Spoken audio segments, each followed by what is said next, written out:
Hey, Superslot75, movie reviews to a twist. Today we're going to talk about Mile 22. Highly entertaining. So let's get right into it.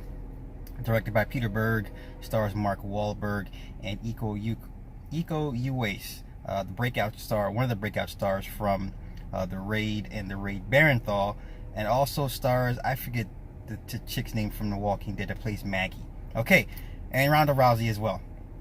So, going to the backstory of Mark Wahlberg's character who plays Silva, grew up as some type of savant with either Asperger's or autism, highly intelligent, loses his parents and his siblings in a car accident, and then is prone to violence and has this thing with popping the rubber band where it keeps him calm and keeps him focused. So you'll see that throughout the movie, him popping the rubber band kind of keeps him in line with the pain. So then he's recruited by the military, special forces, then he gets recruited by the CIA and becomes an operator, and then gets into a group called Groundbreak, which later becomes Overwatch. Okay, so getting to the first act, the team set up, they find a homemade chemical plant, some type of home factory of chemicals, and yada yada yada, with the Russians. Okay, so they storm the place, breach in, secure everybody, one of them gets free. One Overwatch agent gets killed in the process, and then the Russians kind of almost get away. They break out, hit the gas, and have a spark, torch the place. One of the Russians that actually escapes out of the house is a young Russian kid.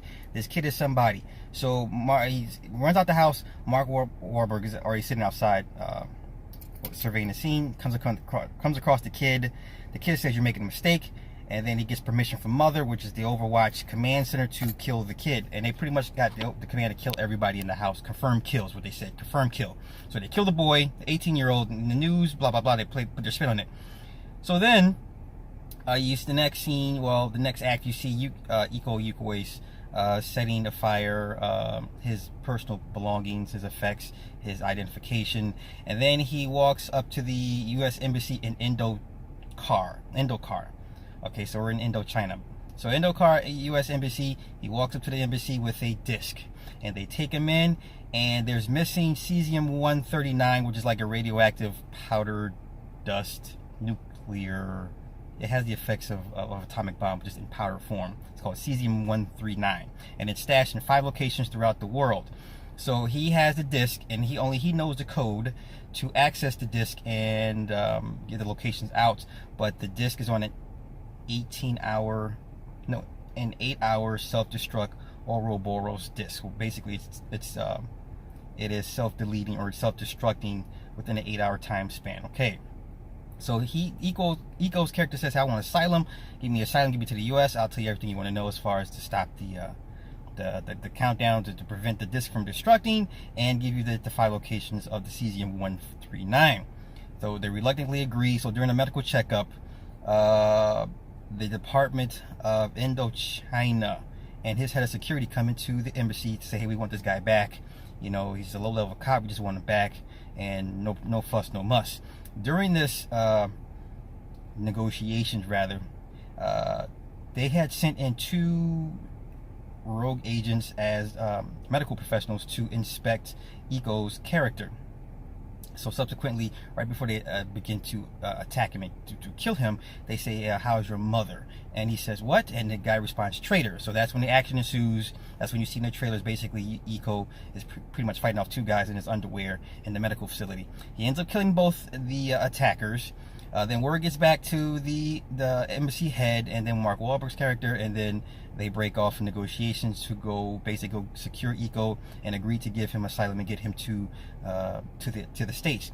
So now the plan is to get him 22 miles from the embassy to a landing zone, so where an Angel plane, they call it an Angel, will literally land for 12 minutes and get him on the plane and then take off. So now, getting into the actual transporting of Iko's character for 22 miles, they recruited 3 more Overwatch operatives, along with Ronda Rousey, Wahlberg, Maggie, we'll call her Maggie for now, and Doug. Okay, Now, during subsequent, there's an attempted hitman assassination tips from the head of security, who's given the green light from the prime minister to take out Iko's character or bring him back. So they're basically trying to stop Silva, Mark Wahlberg character, to getting him to the safe zone where the landing, or for the landing, the LZ for the Angel plane. Okay, so during the first attempt, a bunch of motorcycles chased him down the road. They blow up one of the trucks, killing the new operatives, new Overwatch operatives. They get killed instantly. Ronda Rousey gets pretty banged up, and I mean, she's bleeding internally. Her eyes, she's done. So they leave her. Basically, you know, once they, with the Overwatch, for every mission they have to sign off waivers saying, hey, we don't know who you are, you take this at your own risk. Basically, you're on your own. If something goes bad, you're expendable, basically. So before they leave Ronda to basically commit suicide and take out a couple more bad guys, Overwatch gives the command, say, hey, you guys got to go. So they go find another vehicle, keep moving on. They leave Ronda. Ronda's surrounded by some bad guys, and she blows herself up along with the hitman. Okay, so now moving on, they're in a BMW 740, and then they're going through traffic, and then they're on the way to the landing site, or they get hit by a truck, and then they go to a diner. I'm sorry, they go to a diner, and it's a safe house. Iko says no safe house, because at this point you can't trust anybody with this type of information, with how hot this package is.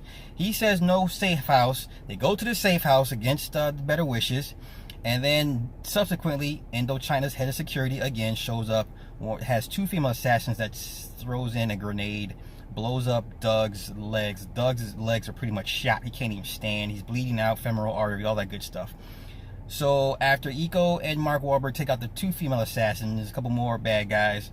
They make their way towards out of the building. Then they get surrounded. They get to the BMW. They're driving. They get hit, sideswiped, or T-boned by a truck. There's a standoff. So Maggie, Iko, Mark Wahlberg head out. So Doug is left behind once again. Another Overwatch agent left behind on his own. Tries to do a little Mexican standoff. It doesn't last long because he can't stand, because his legs are pretty much shot. He has no weight. He can't put any weight on his legs. So then, after takes out a couple bad guys, the head of security for Indocar walks up and shoots him in the head.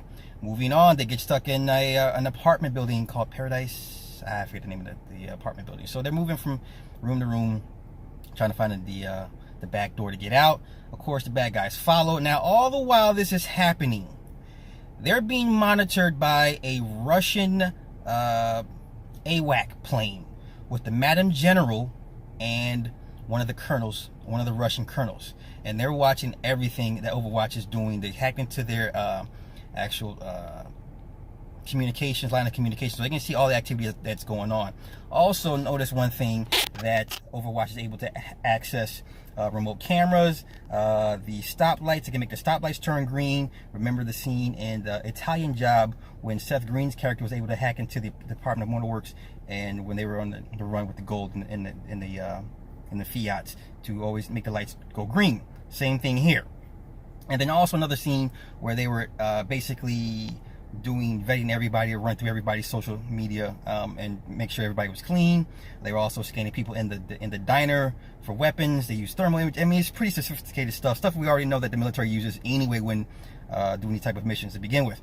So now it's Iko, Maggie, and Silva. They get separated in the apartment building. So Silva's moved from room to room. Has a little girl in tow, trying to keep her alive while trying to stay alive herself. Iko and Wahlberg in the midst come to an agreement. He gives her a gun, Wahlberg tells mother, we're going to go back for Alice. I'm sorry, Maggie's character's named Alice. So he decides to go back for Alice instead of taking Iko to the safe route through the back door. So that's another 10-minute episode adventure. They end up killing off more baddies. Alice is pretty much in a chokehold, about to pass out, before Iko comes in and fires a headshot to her attacker, saves her. So they're on their way to the airport. Now they get to the airport. The plane's about to take off without the package. They pull up in front of the C-130. They go ahead and exchange, And before Iko boards the plane, Silva says, hey, don't you owe me something? So Silva gives him, Iko's character gives him the code to stop the self-destruct of the disc.